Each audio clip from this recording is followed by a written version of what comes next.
आज हम लोग एपोगेमी के विषय में जानेंगे कि एपोगेमी क्या होता है। बहुत पहले के इतिहास में ये धर्म ग्रंथों में ऐसा उल्लेख मिलता कि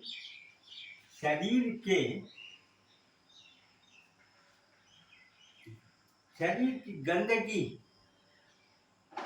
से संतान उत्पन्न हो गया। उसमें कहाँ तक सत्य है क्या है वो तो नहीं कहा जा सकता, लेकिन पौधों में बिना सेक्सुअल एक्ट के बच्चे उत्पन्न हो जाते हैं, रिप्रोडक्शन हो जाता है। इसको कहते हैं एपोगेमी। एपोगेमी एपोगेमी एपोगेमी होता क्या है कि सामान्यतः थैलोफाइट, ब्रायोफाइट, टेरिडोफाइट, जिम्नोस्पर्म और एंजियोस्पर्मिक ग्रुप के पौधों में के लाइफ साइकिल में दो फेजेस अल्टरनेट करके आते रहते हैं। एक फेज पास करेगा तो दूसरा स्टार्ट होगा, दूसरा पास करेगा तो पहला वाला स्टार्ट होगा। उसको कहते हैं अल्टरनेशन ऑफ जेनरेशन।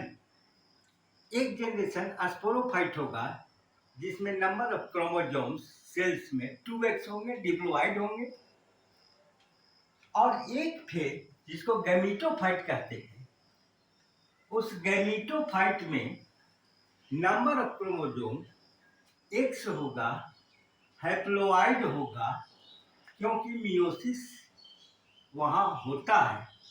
मियोसिस के फलस्वरूप गैमीटोफाइट हैप्लोइड हो जाते हैं।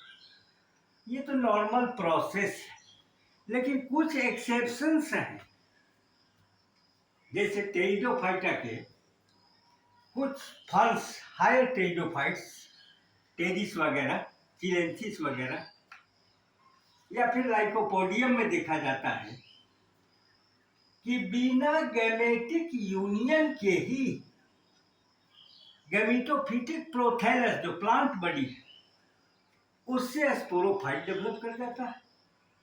स्पोरोफाइट बनता है जब मेल फीमेल गैमेट्स का फ्यूजन होता है। फ्यूजन चाहे आइसोगेमी हो, एनाइसोगेमी हो या ऊगेमी हो, किसी भी प्रकार का हो, लेकिन फ्यूजन होना चाहिए मेल और फीमेल गैमेट्स का।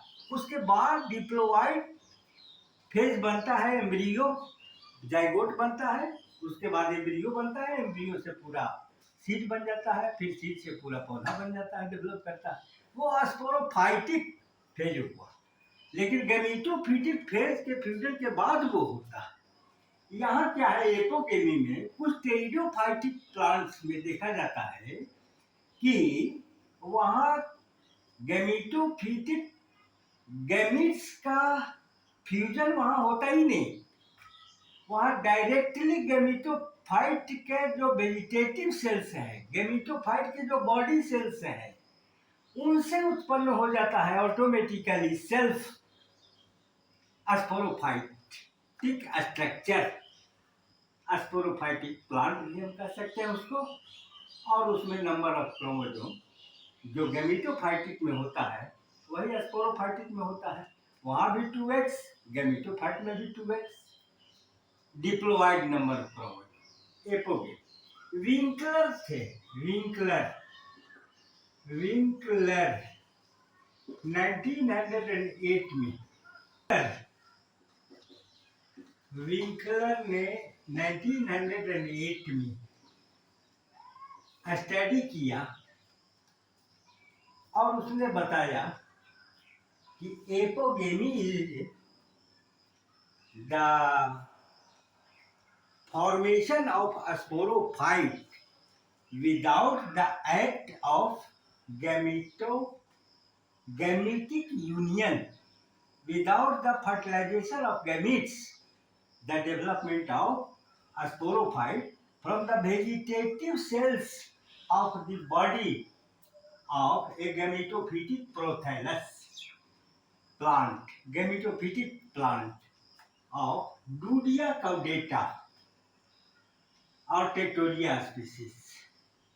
इसमें उन्होंने डिफाइन किया कि apogamy is the development of sporophyte without the fusion of gametes from any vegetative cell of the female gametophyte of the gametophytic prothallus, gametophytic prothallus उससे जो डेवलप करता है स्पोरोफाइट, उस स्पोरोफाइट के बनने की प्रक्रिया को एपोगेमी कहते हैं। एपोगेमी दो प्रकार के, एक तो होता है कि वो एक पर्टिकुलर स्पीसीज के गैमेटोफाइट में ऑलवेज होते हो, होल द लाइफ ये वैसा प्रोसेस होते रहता है एपोगेमी का।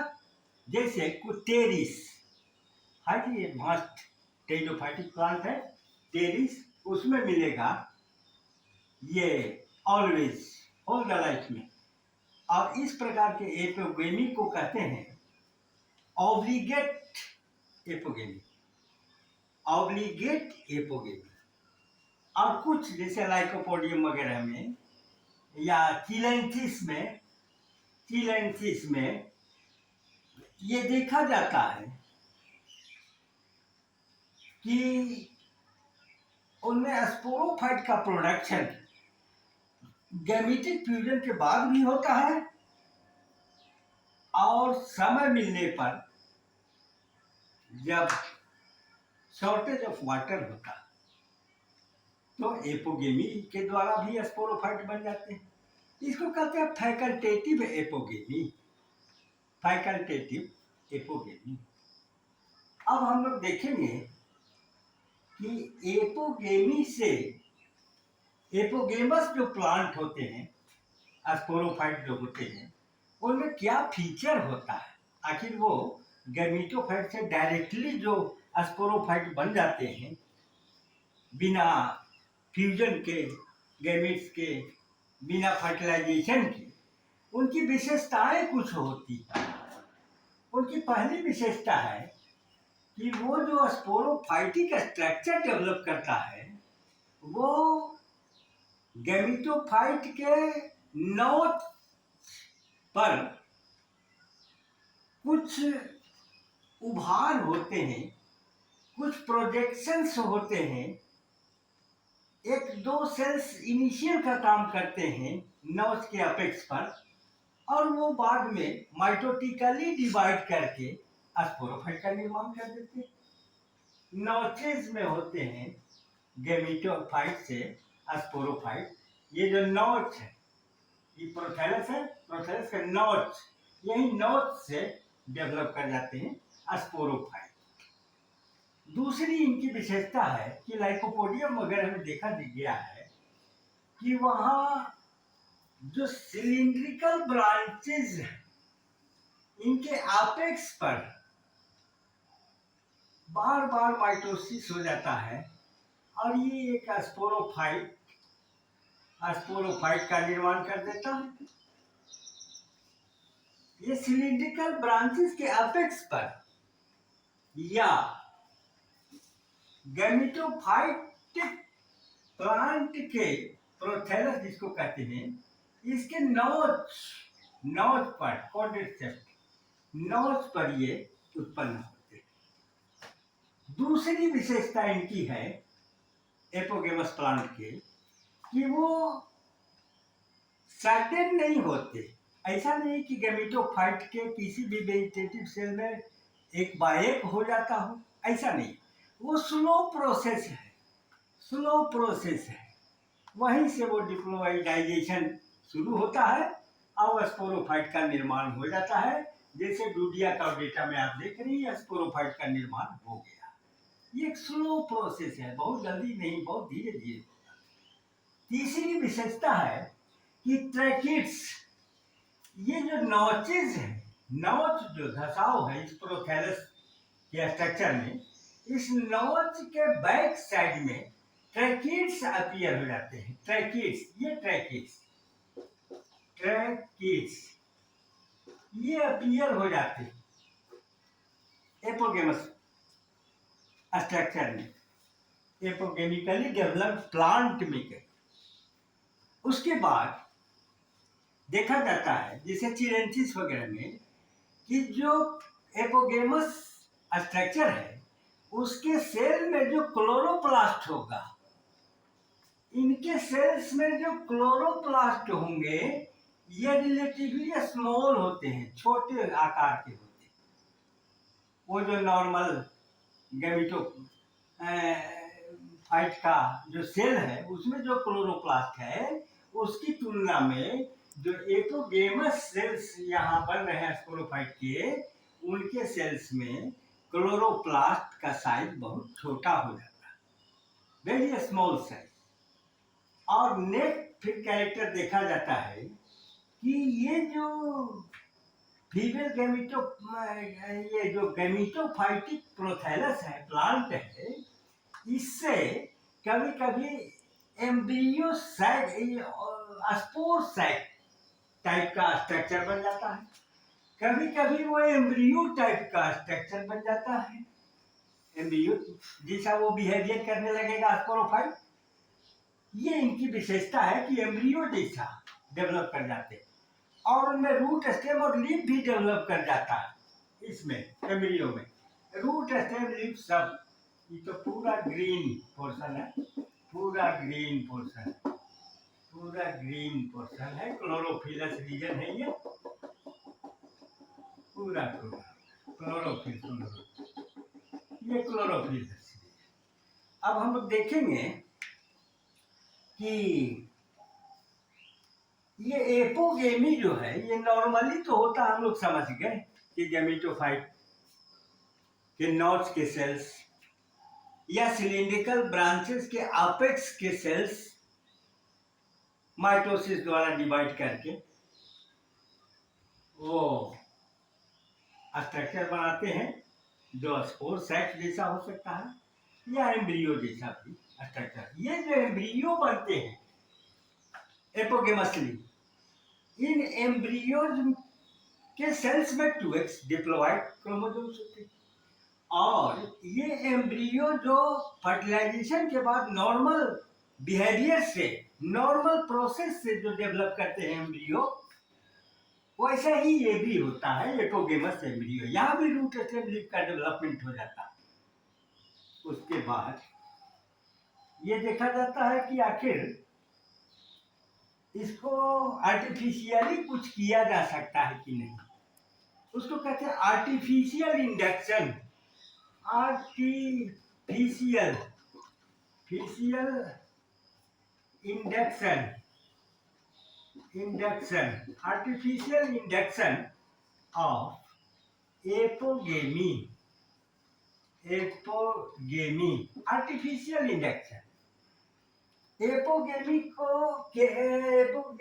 देखने के लिए प्रैक्टिकली उसको लेबोरेटरी में, प्रयोगशाला में एक वाच ग्लास लेते हैं और उसमें चिलेंथिस या डूडिया या टेक्टोरिया के गैमेटोफाइट को रखते हैं वाटर में और उसमें ऐड करते हैं कोकोनट मिल्क और थोड़ी सी मात्रा सुक्रोज की उसमें ऐड कर देते हैं। उसके बाद देखते हैं कि एम्ब्रियो का डेवलपमेंट शुरू हो जाता है, रूट स्टेम लीफ भी डेवलप कर जाते हैं। या कभी कभी देखा जाता है फैकल्टेटिव जो एपोगेमस प्लांट्स हैं उनमें देखा जाता है कि वो फर्टिलाइजेशन, जो गैमेटिक यूनियन के बाद फर्टिलाइजेशन भी उनमें होता है और जब पानी की कमी होती है, शॉर्टेज ऑफ वाटर होता है, तो गैमेटोफाइट का कोई भी vegetative cell, body cell develop करके वो माइटोटिकली और स्पोरोफाइटिक स्ट्रक्चर बना देता है जो 2x होता है, जो 2x होता है। ये अब इसमें देखा जाएगा कि आखिर इस जो एपोगेमस स्ट्रक्चर जो स्पोरोफाइट बना उसका साइटोलॉजिकल पोजीशन क्या। साइटोलॉजिकल होता ही है कि ये जो गैमेटोफाइटिक प्रोथैलस है ये स्पोर से बनते हैं और स्पोर 2x होते हैं। उसमें सिंपल माइटोसिस के द्वारा ये बनते हैं। एपोगेमस प्लांट में कहीं भी सेक्सुअल एक्ट नहीं होता, गैमेटिक यूनियन नहीं होती, सिंपल माइटोसिस की क्रिया होती है उनमें। हालांकि कुछ पौधों में एंथेरोजोइड्स एंथेरिडिया होते हैं। एंथेरिडियम उसको कहिए सिंगल, एंथेरिडिया प्लूरल।